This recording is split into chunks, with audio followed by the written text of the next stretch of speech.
Jean-François Lisée. On va juste dire qu'on est d'accord. Thomas Mulcair. Je te donne 100% raison. La rencontre. C'est vraiment une gaffe majeure. Tu viens de changer de position. Ce qui est bon pour Pitou est bon pour Minou. La rencontre. Lisée.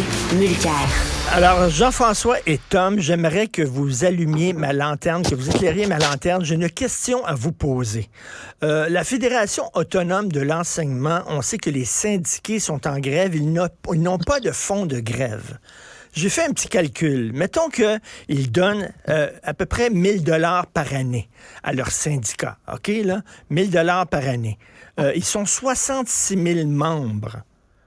Ça fait 66 millions de dollars dans les coffres du syndicat. Qu'est-ce qu'ils font avec leur argent? Comment ça se fait qu'ils n'ont pas de fonds de grève? Ils font pas des grèves chaque année, bordel? Chaque année, ils amassent 66 millions de dollars dans leur coffre. Comment ça se fait qu'ils n'ont pas de fonds de grève? Je vois, je pose la question. Est-ce que... Moi, je n'en ai aucune idée. Je me fie complètement aux chiffres que tu viens de donner.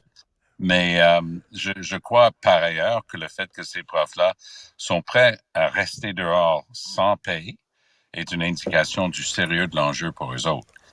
Moi, j'ai rarement vu dans ma carrière des gens qui n'avaient justement pas de fonds de grève dire « Hasta la vista, baby, on se reverra quand vous serez sérieux, nous payer ce qu'on... » Et rappelons que, non, en moyenne, parce qu'il y a des profs, c'est beaucoup mieux payé que ça, mais par rapport à la moyenne canadienne des profs, des enseignants, 20%, il n'y a aucune raison pour ça. Mais Jean-François, je ne sais pas si j'étais un syndicat, un syndiqué de la Fédération autonome de l'enseignement, je leur dirais, écoute, comment ça, on n'a pas de fonds de grève? Faites quoi avec l'argent qu'on vous envoie chaque année?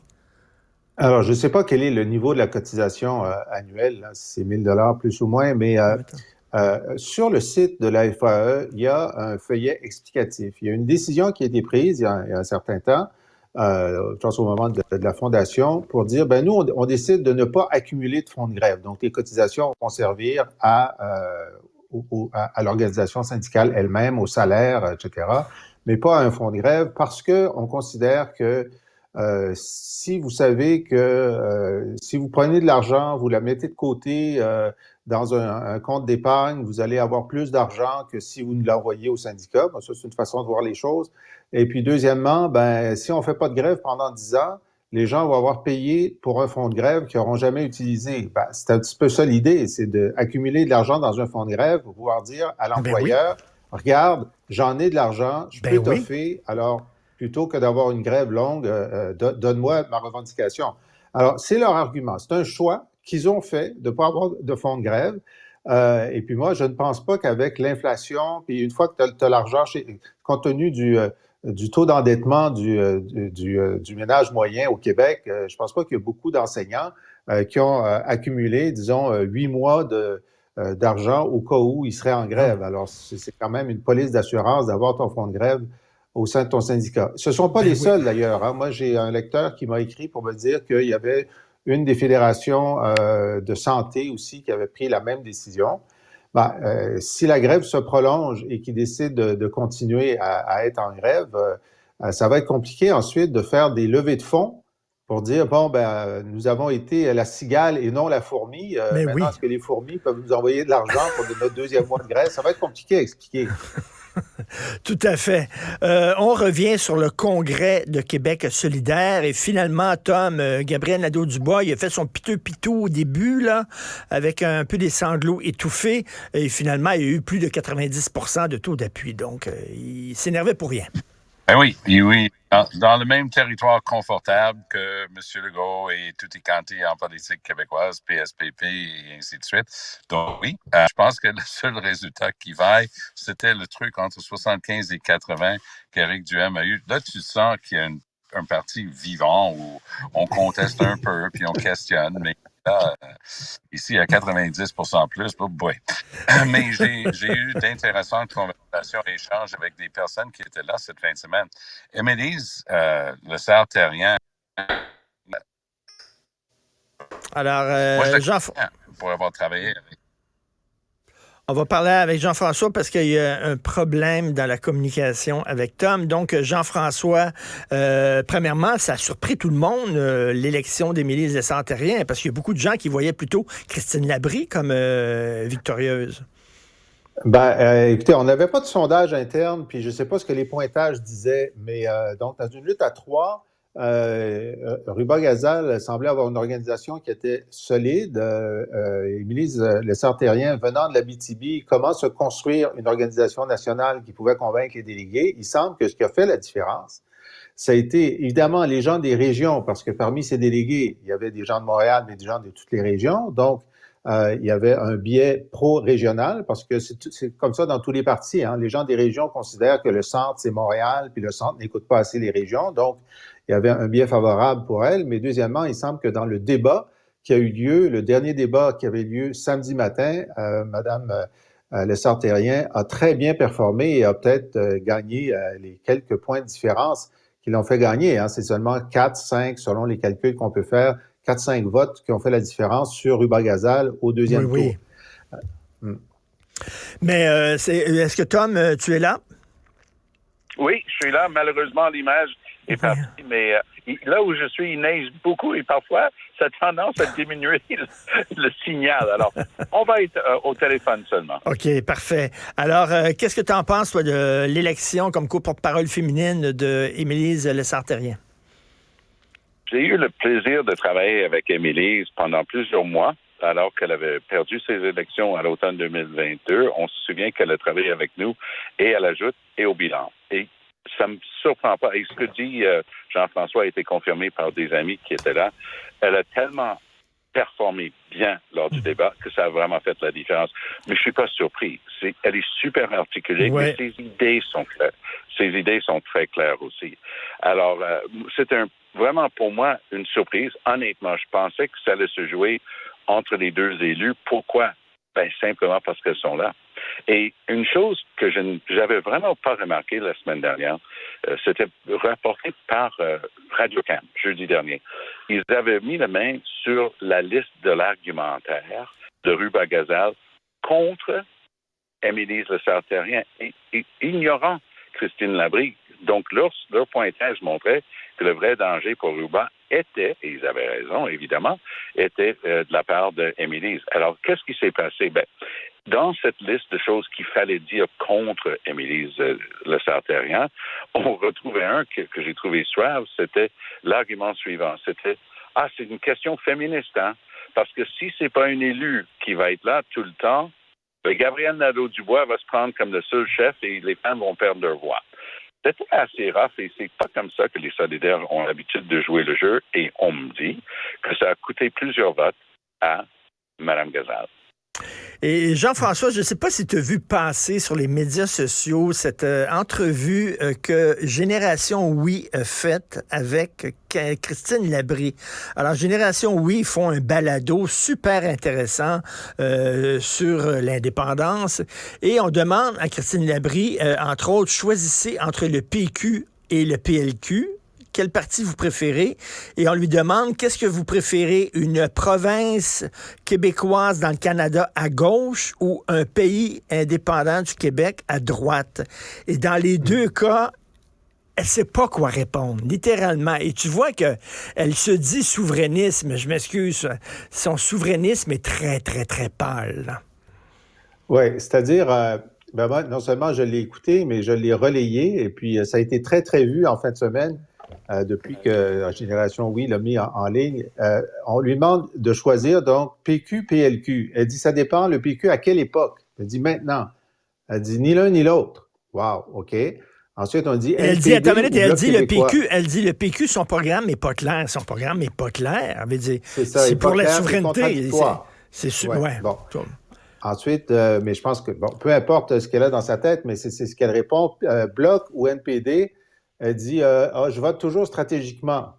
Bon, alors il y a des souverainistes, puis il y a des fédéralistes. Ensuite, Donc, une province de gauche ou le Québec pays de droite? Oui. Ben, moi, la réponse à ça, c'est si on est dans un Québec indépendant avec un gouvernement de droite, à la prochaine élection, on les battra, puis ce sera un gouvernement de gauche. C'est ça, la souveraineté. Mais non, Ben oui. elle dit on va commencer par une province de gauche, puis ensuite on fera l'indépendance. Bon, elle s'en est sortie par une pirouette. Mais ensuite, on a demandé les indépendantistes convergence ou divergence. Puis elle dit convergence. Ben, c'est mal parti. À toutes les réponses précédentes, tu n'as jamais choisi les souverainistes. Bon, alors voilà. Oui, tout à fait. Tom, tu veux me parler d'un dossier assez bizarre concernant l'armée canadienne? Oui, alors, on n'en parle pas beaucoup, sauf pour se lamenter du fait qu'on est très mal équipés, puis on peut même plus faire notre part dans des grandes organisations comme l'OTAN, où on préconise 2% du produit intérieur brut comme dépense de départ, et le Canada est un des pires cancres de la classe, mais ça, c'est un truc qui m'a vraiment sidéré. Tu as déjà vu des photos de ça, c'est des avions costauds d'une autre époque avec 4 hélices qui sont les avions qu'on utilise pour traquer et suivre les sous-marins. Le Canada a une spécialité, c'est ça. Ces avions-là, ça s'appelle des Aurora. Ils datent d'une autre époque. Il faut les remplacer d'ici 2027. Le prix total, 8 milliards de dollars. Donc, c'est un achat conséquent. Alors, ce qui s'est passé, parce que l'approvisionnement aux militaires est toujours très compliqué, mais cette fois-ci, ils ont décidé d'avance d'exclure toute compétition, toute concurrence, et que le contrat irait à Boeing, qui a déplu souverainement à une petite compagnie québécoise qui s'appelle Bombardier, qui a dit un instant, nous, on travaille avec une compagnie très avancée en termes d'électronique, on est capable de matcher, puis nous, on croit être meilleurs. Doug Ford, François Legault, tout le monde embarque disant « Wow, vous n'avez pas le droit d'exclure les compagnies canadiennes, ça n'a aucun bon sens. » Tu vois pas qu'il y a un bras du gouvernement du Canada qui est en train de faire la promotion et la vente à travers le monde de l'avion de Bombardier, sauf avec le militaire canadien, où on refuse de l'acheter. C'est à ne rien y comprendre. Et il y a un bon papier là-dessus aujourd'hui. J'espère que Trudeau va se réveiller, puis il va au moins donner une chance aux coureurs. Il peut avoir un concours pacté où les fonctionnaires ont décidé d'avance qui va gagner. Mais Jean-François, on voit ça aussi même au provincial, là, où on nous vante l'achat local, et quand c'est le temps d'accorder des gros contrats, on accorde des gros contrats à des entreprises étrangères. À un moment donné, là, on dirait que la main droite, c'est pas ce que fait la main gauche. Là. Mais parfois, on est contraint par des ententes internationales. Mais dans ce cas-ci, ce qui est extraordinaire, c'est que non seulement Bombardier a la capacité de le faire, mais le système de détection de sous-marins le plus avancé au monde est fait dans la région de Montréal par General Dynamics.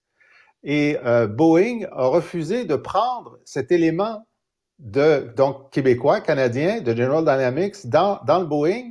Puis le ministère de la Défense dit, nous autres, on veut juste Boeing. On ne veut plus ouvrir aux soumissions, parce qu'il y avait non seulement Bombardier, mais il y en avait une vingtaine dans le monde qui faisaient des soumissions. Puis on dit, on arrête de faire les soumissions parce que nous, on a choisi Boeing qui ne prend même pas l'élément technologique qui est fait au Canada. Alors, on se dit, mais est-ce qu'il y a un espion de Boeing qui travaille au ministère de la Défense, qui fait exprès de faire ça? Et là, il y a des comités parlementaires qui veulent avoir des renseignements. Pourquoi est-ce que vous faites ça? Est-ce qu'on peut revenir là-dessus? Et ça devient une joute politique très, très serrée parce qu'il n'y a pas d'explication ni technique ni politique qui permet d'exclure une entreprise. Ils disent même pas qu'on veut l'octroyer à Bombardier. On veut que les soumissions soient permises. Tiens.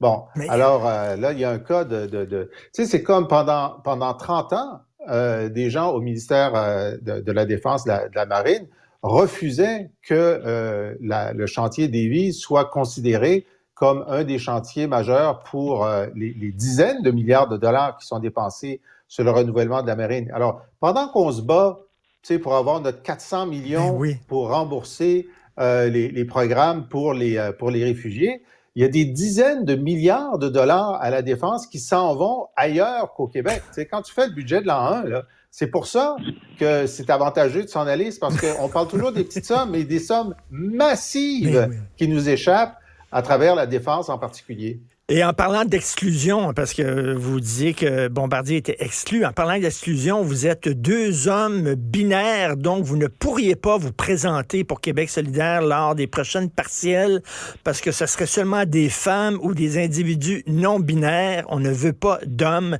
Qu'est-ce que vous en pensez, Tom? Moi, je pense qu'ils auraient dû parler avec le NPD en Colombie-Britannique qui a essayé quelque chose comme ça, puis ils se sont rendus compte que c'était beaucoup plus compliqué à faire qu'à dire. Parce que je me souviens qu'il y avait un gars blanc, connu de tout le monde, il était, d'après tout le monde, il rentrait pas dans ces catégories-là. Et le gars a dû dire publiquement qu'il était bisexuel pour pouvoir prouver qu'il se qualifiait. Par ailleurs, les chefs de parti qui souhaitent avoir plus de femmes. Nous, avec la vague orange qu'on a faite en 2011, il y a plus grande proportion, plus grand nombre de femmes d'un quelconque parti politique de l'histoire jusqu'alors. Alors, tu dois en faire une priorité. Jean Charest était bon là-dedans, Trudeau aussi. Tu insistes auprès de tes organisateurs, auprès du parti, tu encourages, tu recrutes, tu fais tout positivement. Mais quand tu décides de commencer à jouer à ça, je m'excuse, jouer n'est peut-être pas le meilleur mot, quand tu décides que tu vas avoir des règles ordonnant le résultat, bonne chance dans l'application réelle, dans la vraie vie de ces règles-là. Est-ce qu'une discrimination peut être positive, Jean-François? Il me semble que c'est ces 2 termes qui se contredisent. Ben, c'est un paradoxe, mais si ça existe, c'est parce qu'il y a une discrimination naturelle qui s'est faite. Hein, là, on discute de ça maintenant, mais jusque, Thérèse Casgrain était la première et seule femme au Parlement au début des années 60, la seule. Alors donc, on a eu pendant des centaines d'années, les hommes étaient à 100%. Si on veut arriver à 50%, il faut prendre des mesures. Alors, il peut y avoir des mesures de volontarisme, c'est ce que Tom dit. Moi, quand j'étais chef du Parti québécois, on travaillait comme des malades pour avoir au moins 40% de candidatures féminines, puis pas seulement dans des comtés anglophones, ça c'est très important.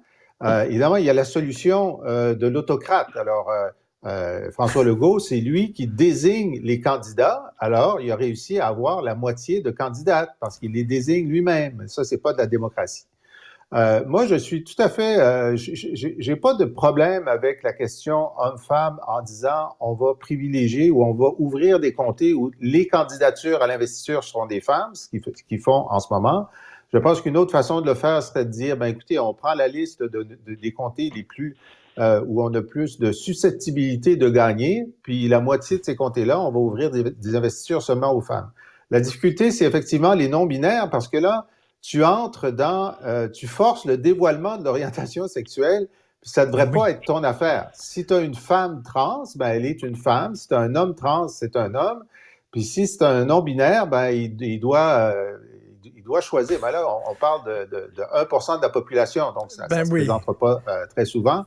Mais donc, moi, ça me choque pas du tout. Je tiens à dire là que cette décision-là, mais j'ai lu un article ce matin dans le Journal de Montréal d'un gars qui était bien fâché contre ça. Oui. Je sais pas ce qu'il a pris. Et merci, messieurs. J'espère que je vous ai pas mégenré en disant que vous étiez des hommes. J'assume que vous êtes des hommes. J'espère que je vous ai pas mégenré. Merci beaucoup. On se parle demain. On appelle